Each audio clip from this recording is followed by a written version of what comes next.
नमस्कार। ज्योतिष और जीवन चक्र में आप सभी का स्वागत है। सभी को जय मां शीतला देवी।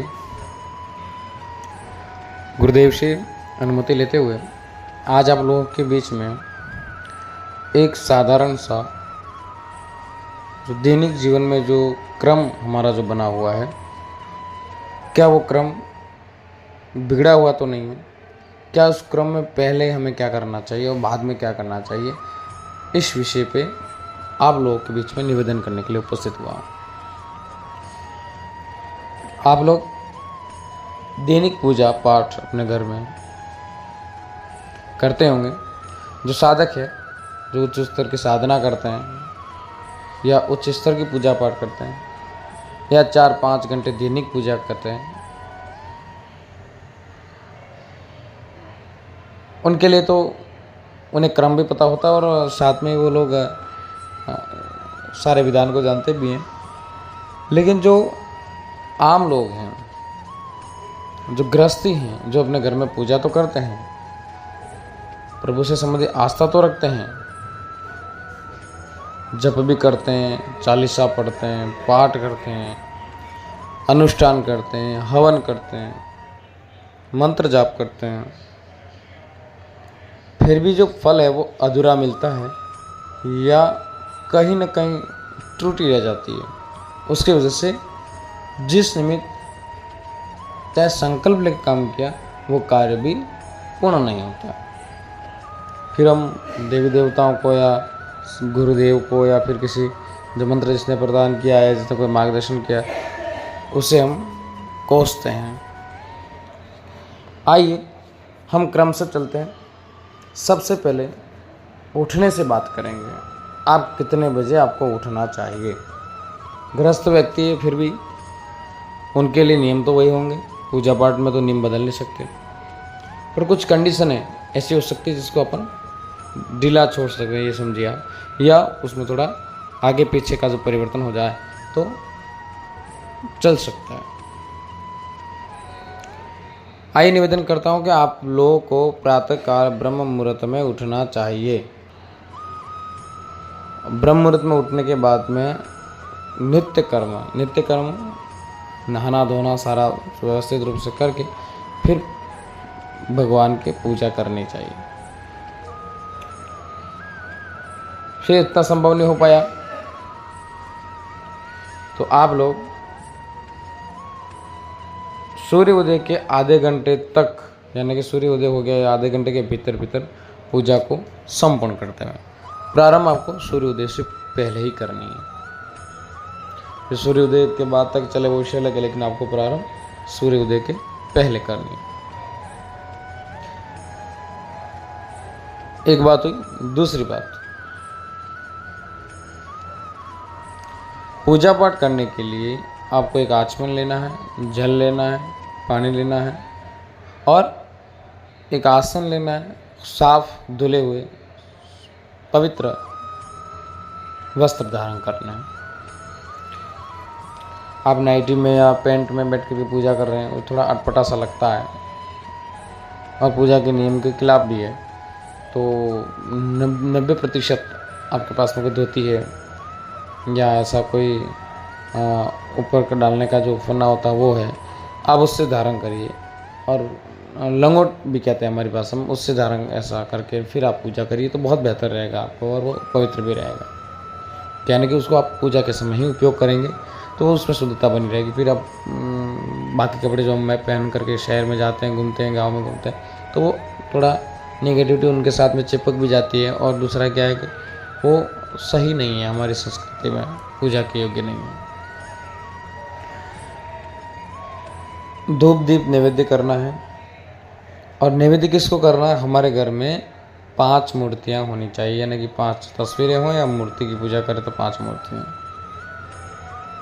यानी कि पंच देवता होने चाहिए। और पंच देवता की पूजा अपने घर में प्रतिदिन होनी चाहिए ही चाहिए। पंच देवता कौन? गणपति, रिद्धि सिद्धि के साथ में, फिर जगदम्बा, आदिशक्ति, कुलदेवी, महारानी। इसके बाद में शिवलिंग छोटा सा, भारत का हो तो बहुत अच्छा है, स्फटिक का हो तो बहुत अच्छा है, फिर जो आपके पास में उपलब्ध हो। इसके बाद में बाल मुकुंद जी यानी कि ठाकुर जी का एक छोटा स्वरूप। और सूर्य नारायण भगवान आपके प्रत्यक्ष भगवान हैं। हनुमान जी की मूर्ति आप रखना चाहें ठीक है, परंतु सूर्य प्रत्यक्ष। इन देवताओं की पूजा प्रतिदिन होनी चाहिए और अपने घर के मंदिर में अपने इष्ट देवता की मूर्ति को, तस्वीर को मध्य में रखना चाहिए, सबसे मध्य में। चाहे आप शिव जी आपके इष्ट देवता या माँ है या आदिशक्ति कालका है या शीतला है या अम्बा है, दुर्गा है, जो भी है वो आप उनको मध्य में रखें, अपने इष्ट देवता को मध्य में रखें। ये बात है।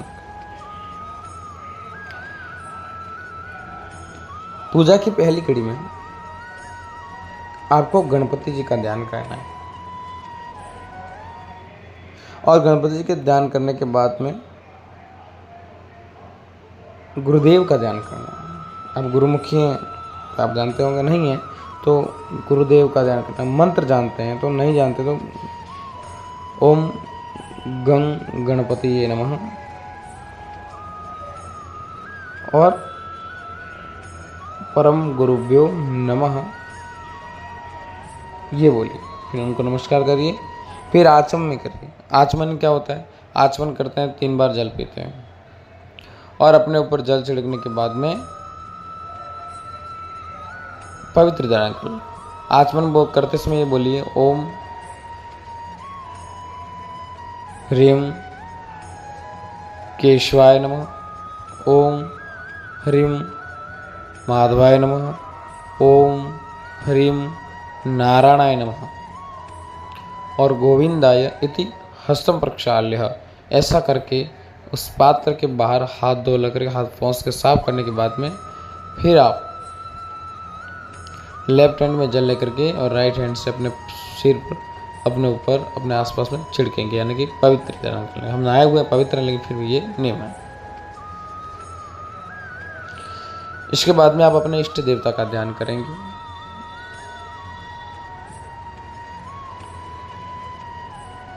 फिर आपकी पूजा का जो क्रम है वो प्रारंभ होगा। इष्ट देवता का ध्यान करने के बाद अपने कुल देवता यानी कि कुल देवी या कुल देवता जो है उसका ध्यान करें।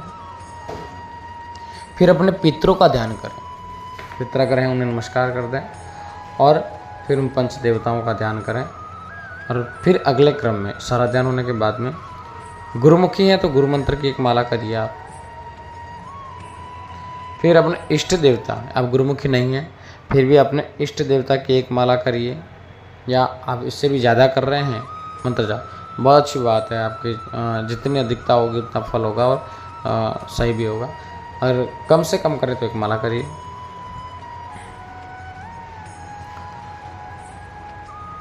अगर आप भगवती की पूजा कर रहे हैं, दुर्गा की पूजा कर रहे हैं, तो सबसे पहले महादेव का ध्यान करके फिर उसका जाप और माला जो अर्चना वो करिए।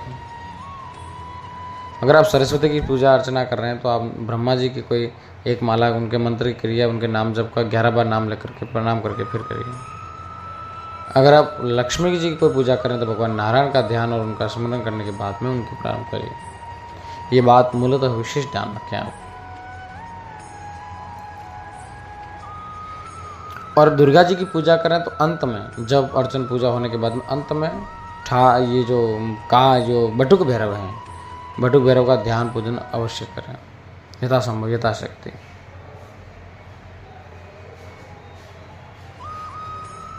और आप हनुमान जी की पूजा कर रहे हैं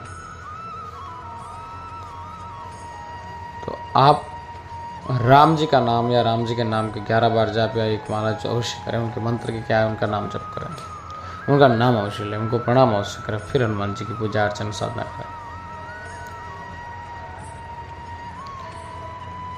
अगर आप शिव के संबंधी कोई मंत्र का जाप करें तो रुद्राक्ष की माला उपयोग है। उपयोगी रुद्राक्ष सब में काम आती है। ये व्यवस्था नहीं होने के बाद में इसका उपयोग करें। बाकी शिव के किसी भी काम के लिए रुद्राक्ष बहुत जरूरी है। लक्ष्मी जी की कोई साधना या जाप मंत्र के लिए आपको कमलकट्टे की माला का उपयोग करना चाहिए। विष्णु जी के पूजन अर्चन के लिए आपको तुलसी जी की माला उपयोग करनी चाहिए। भगवान गणपति जी के मंत्र पूजन के लिए या जाप के लिए आपको लाल चंदन की माला उपयोग करनी चाहिए। सरस्वती जी के पूजन या जाप के लिए आपको स्फटिक की माला या हीरे की माला का उपयोग करना चाहिए। हनुमान जी के जाप के लिए आपको मूंगा या रुद्राक्ष भी ले सकते हैं। और इसके बाद में राम के मंत्र के लिए भी आप तुलसी की माला का उपयोग करें। ठाकुर जी के मंत्र के लिए आप तुलसी की माला का उपयोग करें। ये जो माला का क्रम है, दुर्गा जी का जाप कर रहे हैं आप, तो आप रुद्राक्ष की माला ले लीजिए। काली का जाप करें रुद्राक्ष की माला ले लीजिए। परंतु ये जो जाप है इन मालाओं पे करेंगे तो उनके संबंधित जिन देवताओं का जो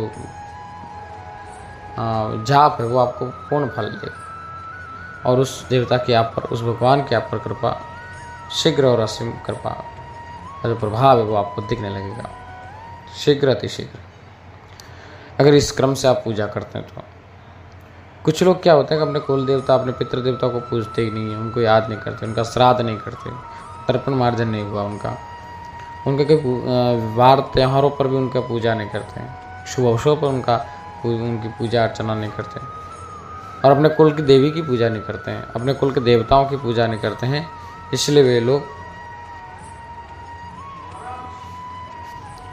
कुल देवी के मंदिर नहीं जाते, कुल देवी का हवन नहीं कराते, कुल देवताओं को पूजते नहीं, अपने पूर्वजों को, अपने पुरखों को भूल जाते हैं और फिर दरबारों में दौड़ते हैं। कहाँ से चौकी ले आते हैं, कौन सी भी मूर्ति उठा के ले आते हैं। एक बात विशेष जानकर अपने घर में एक अंगूठे से छोटी मूर्ति नहीं होनी चाहिए और एक जो अंगूठे और जो उंगली तर्जनी उंगली का जो नाप है यानी कि 9 इंच से बड़ी जो मूर्ति है अपने घर में नहीं होनी चाहिए। इस बात का विशेष ध्यान रखें। अभी न जाने कौन सी ठाकुर जी की बड़ी बड़ी मूर्ति ले आते हैं। आप श्रद्धा रखिए, लाइए, ठाकुर जी को पूजिए, बहुत अच्छी बात है, लेकिन जितना क्रम आप कर सकते हैं उसी क्रम को उसी रूप में उतना ही आप करिए। आप बिल्कुल भाव या आवेश या भावुक जो भी कहो आप, उस रूप में आकर के कोई साधना पूजा ऐसी नहीं लावे। इस बात का विशेष ध्यान रखें आप। दूसरी बात, आप लोग जब पूजा करते हैं, बैठते हैं,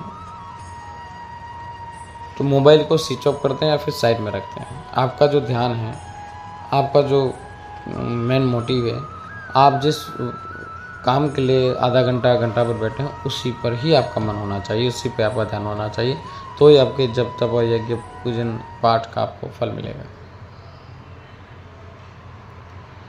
एक आपको क्या करना है, सबसे पहले अपने पितरों का, अमावस्या के दिन पितरों का पूजन अवश्य करना चाहिए हमेशा और उनको धूप देना चाहिए। फिर अपने कुल देवताओं को साल भर में एक बार जहाँ कुल देवी का मंदिर है वहाँ जाना चाहिए। 1-2 बार साल में जाएं, बहुत अच्छी बात है। और अपने कुल देवता और कुल देवी को भी हमेशा पूजा में याद करना चाहिए। फिर आप दूसरे देवी देवताओं की पूजा करेंगे तो आपको कोई बाधा नहीं आएगी, कोई विघ्न नहीं आएगा। बिल्कुल सरलता से आपको साधना शक्ति प्राप्त हो जाएगी, उनकी कृपा प्राप्त हो जाएगी।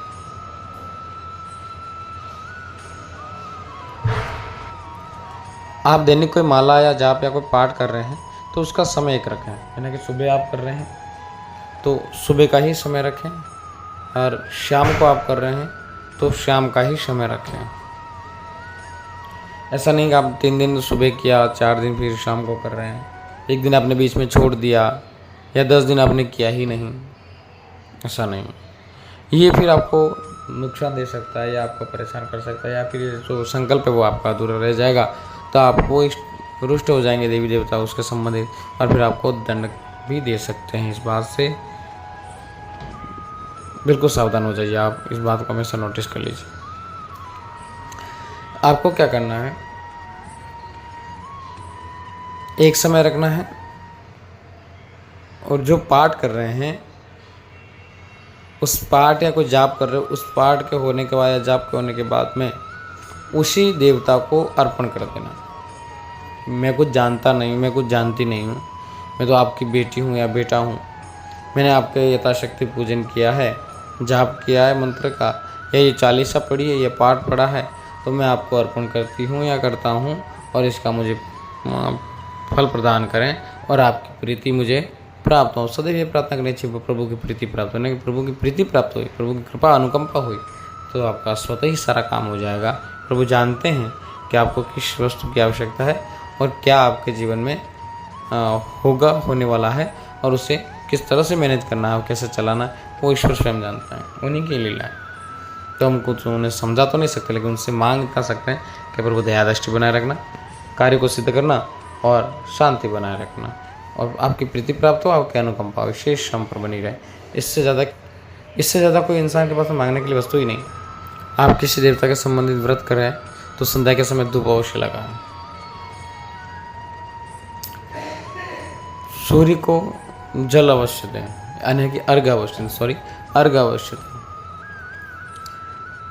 और सूर्य उदय के आधे घंटे के भीतर दे दें, ज़्यादा से ज़्यादा समय, इससे लेट ना दें, शुभ फल वही देगा। या तो लालिमा युक्त है या फिर आधे घंटे के भीतर आप सूर्य को अर्घ देंगे तो भगवान सूर्य की कृपा होगी, अपने घर से दरिद्रता भाग जाए। प्रतिदिन भगवान को भोग लगाएं, जो आपके इष्ट देवता का भोग हो। ऐसा संभव नहीं हो पाया तो आपके घर के मंदिर में आपके इष्ट देवता का जो वार आता है या उनका विशेष त्योहार आता है, उस दिन तो भोग चढ़ाना ही है, लेकिन वार आता है उस दिन उनको भोग चढ़ाइए और इत्र और पुष्प अवश्य चढ़ाइए प्रतिदिन। ऐसा इस तरीके से आप अगर पूजा करते हैं तो आपको उस मंत्र की, उस जाप की, उस पाठ की, उस चालीसा की, उस साधना का फल आपको अवश्य मिलेगा। जो बड़े स्तर के जो साधक हैं वो सारे विधान को जानते हैं, लेकिन आम व्यक्ति, एक जनरल व्यक्ति, एक सामान्य व्यक्ति जो घर परिवार के साथ में पूजा अर्चन करना चाहता है, वो इस तरीके से बिल्कुल सरल तरीके से पूजा अर्चन कर सकता है। आपको कहीं भागने की, कुछ भी करने की, कहीं दरबार में जाने की आवश्यकता नहीं है। एक अपने इष्ट को, इतनी शक्ति को मजबूत कर दो तो आपको वो सारे कार्य को सफल बना देगा। आपको कहीं दुख देखने की आवश्यकता नहीं है। आपको ये वीडियो पसंद आया तो आप इसे लाइक करें, शेयर करें, और आप चैनल पर नए हैं तो चैनल को सब्सक्राइब कर देवें, बेल आइकन दबा दें ताकि अच्छी सी जानकारी भी आपके बीच में मैं निवेदन कर सकूं। मैं जितना मैं तो एक विद्यार्थी हूँ, अभी सीख रहा हूँ, लेकिन जो भी ज्ञान चाहे गुरुजनों से मिलो, चाहे भगवती कृपा हो, या मैं जो भी पढ़ता हूँ तो आप लोगों के बीच में निवेदन कर देता हूँ। और एक शेयर भी करना ना भूलें। आप सभी का माँ कल्याण करें, माँ भगवती की अनुकंपा आप सब पर बनी रहें, इसी कामना के साथ में धन्यवाद।